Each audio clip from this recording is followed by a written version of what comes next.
Why wouldn't we expect the best? If we have a choice, and we do, let's expect the best out of every situation.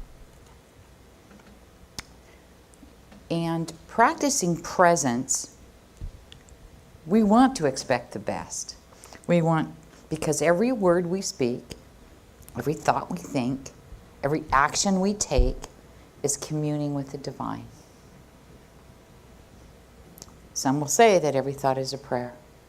Why wouldn't we want the best consciously? That's why it's so important, though, to watch our words and our actions, including our thoughts.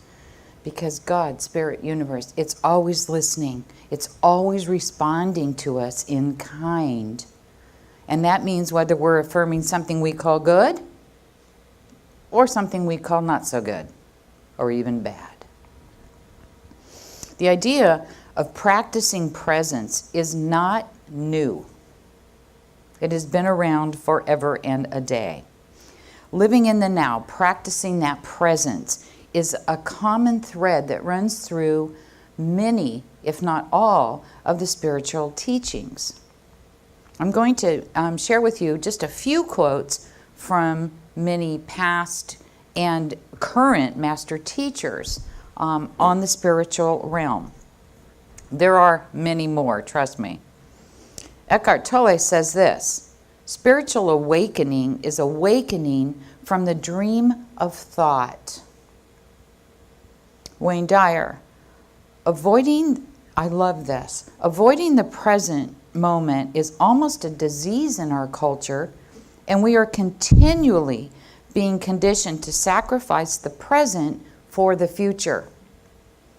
Carried to its logical conclusion, this attitude is not merely the avoidance of enjoyment in the now, but an invasion of happiness forever. Because we're always out there, right? Always the future. We forget about right here and right now in this moment. Richard Carlson, stop thinking and start living. We don't have to think everything through all the time. Let's live. Let's be in the moment. Let's enjoy our life for what it is right here and right now. Byron Katie, when you argue with reality, you lose, but only 100% of the time. Anyone found that to be true? Yogananda, you don't need to seek understanding outside yourself. Everything you want to know exists within yourself. Nobody can tell you what's best for you, what's right for you, what's good for you, what's best for you. You already know. You already possess all of that information. How powerful is that? Nothing outside of you is in charge.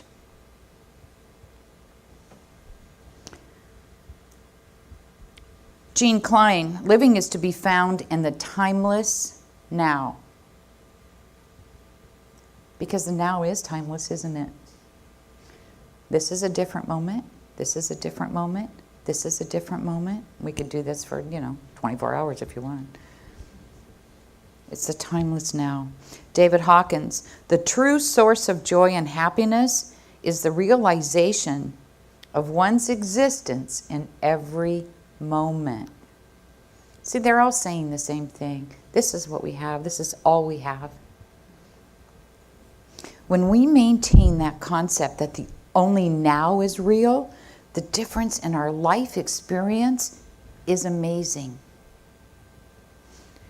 Because we begin to notice our surroundings more deeply. Our senses become enhanced. We begin appreciating or really reappreciating the beauty and the simplicity of the moment, of the now. Kind of like children, right? When you were a child, you were enamored by the moment, by that spider, or when your children or your grandchildren, you remember that excitement. We become conscious of that breathtaking colors, the sounds and the shapes that are all around us. When you take time to become still and present, what I want you to do is take note of your breathing. Take note of the gaps in sounds. Those brief moments of quiet between the noise and thought. That's about being present.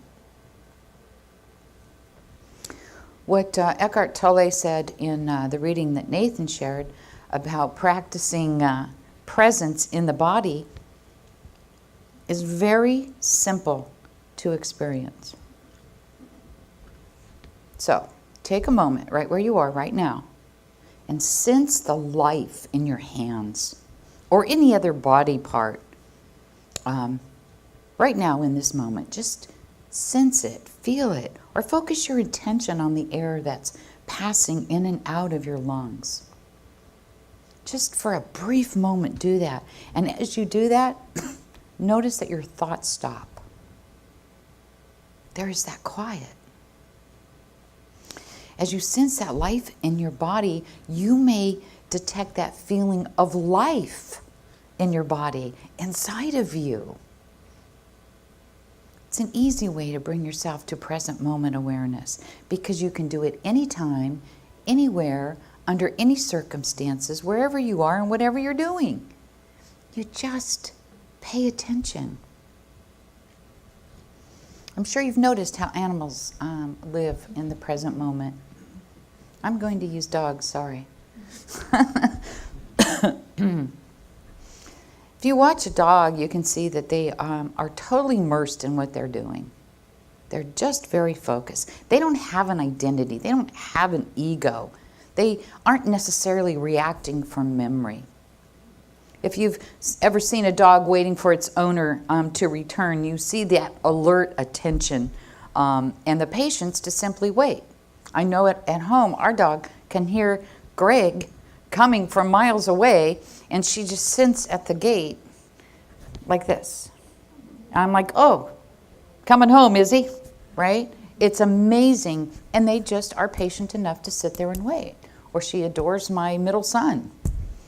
And she will sit there for an hour waiting for him because that's all she wants is that attention, that her person, right?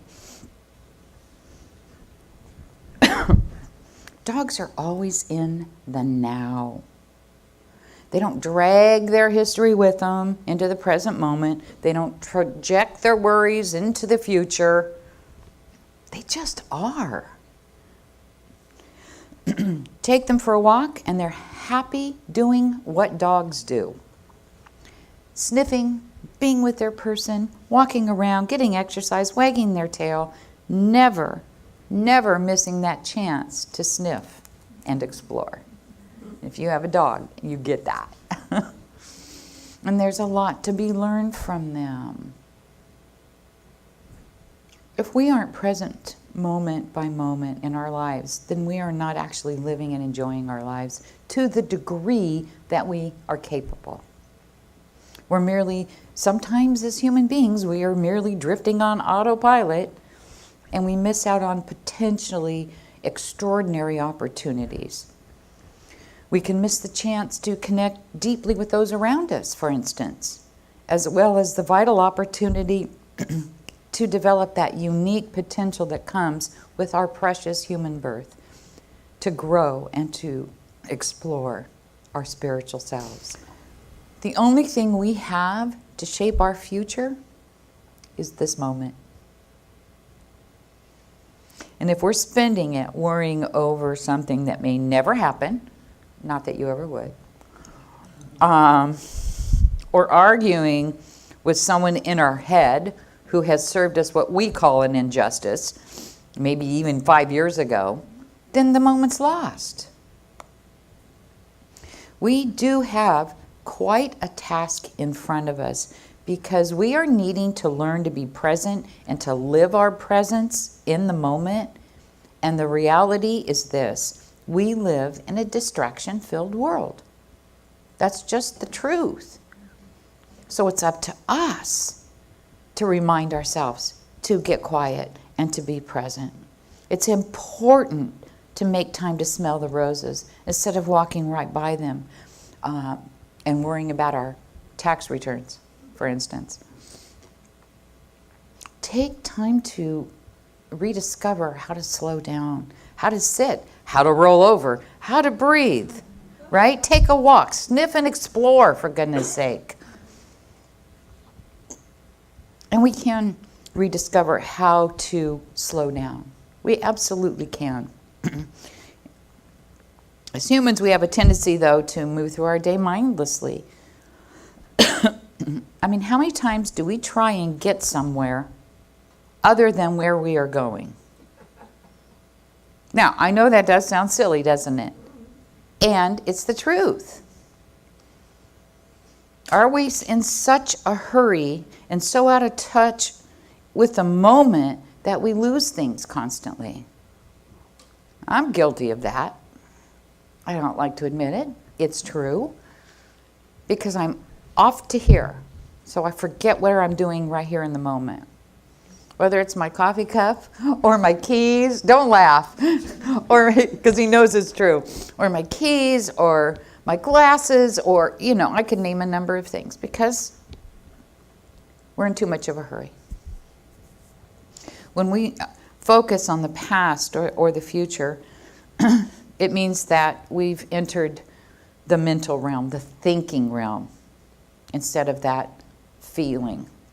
We're in our head, not our heart, not in our being. And that can really extend out there. For instance, if we're thinking of someone who lives somewhere else or revisiting a memory or wondering what we're going to do next, we've left our present moment awareness. We're out there again. Something at that point could be unfolding right in front of us, and we're completely oblivious to it. When we're present, physically, emotionally, spiritually present, we experience our heart beating. We experience our physical, internal. How many times have you had that experience unintentionally? I'll give you an example. Have you ever been really frightened or maybe nearly have an accident or, God forbid, have an accident? Because when that happens, and think about this if you would, for moments afterward, we suddenly feel our body fully, don't we? When we have that fear, that blood, we feel the blood pumping through our veins. We feel our heart beating in our chest. As we learn to become present, we can feel that all the time and not have that panic or that worry or fear. We can anchor our awareness in our physical body and achieve that mental clarity and that emotional balance that we're so searching for. Where our attention is focused is exactly where our life experience occurs. Our attention is the what of the focus.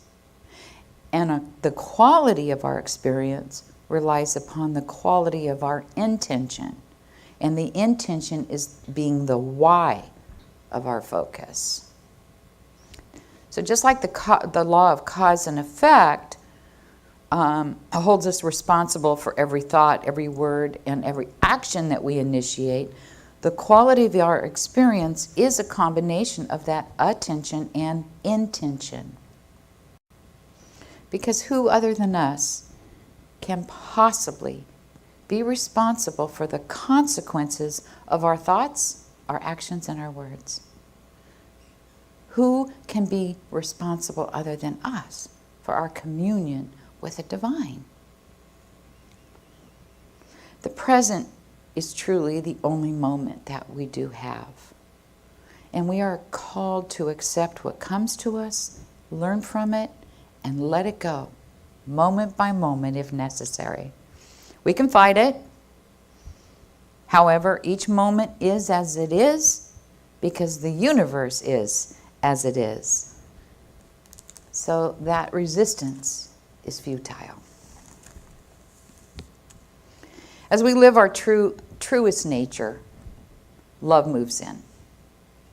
We become a blessing to everyone who enters into our life experience. and most importantly, including ourselves. Our presence radiates effortlessly and automatically, moving beneath the surface of stuff, bringing forth that light of remembrance to our forgetfulness. Because obviously we want to remember who we are as children of the divine, of the one. Remembering what God is to and for us automatically brings consciousness to our experience of everything. And that is why it is so vitally important to stay present. We don't have to do much to be present, to experience that presence. And that's the whole point. All that's required is to be consciously aware of self. And I say self with a capital S, our higher self. And to stop our incessant thinking, to become still, to check in with our body, our breath, whatever it is that brings you back to center. And then that presence carries with it the full power and glory and will of the universe. Our presence can and will move through any conceived, those are in big letters, conceived barriers that we've created through fear, through anger, through grief. And it comes in and it helps to heal those hurts and to dissolve misunderstandings. Our present moment awareness can forgive anyone of anything and everyone of everything.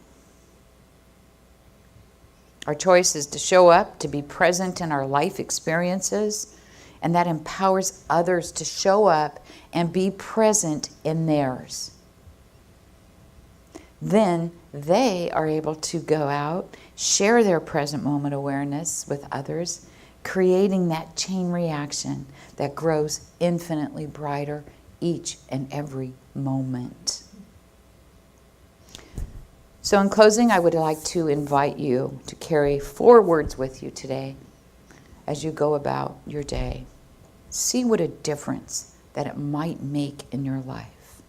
And those 4 words are, only now is real. Thank you for sharing this time with me as I shared with you the truth as I understand it.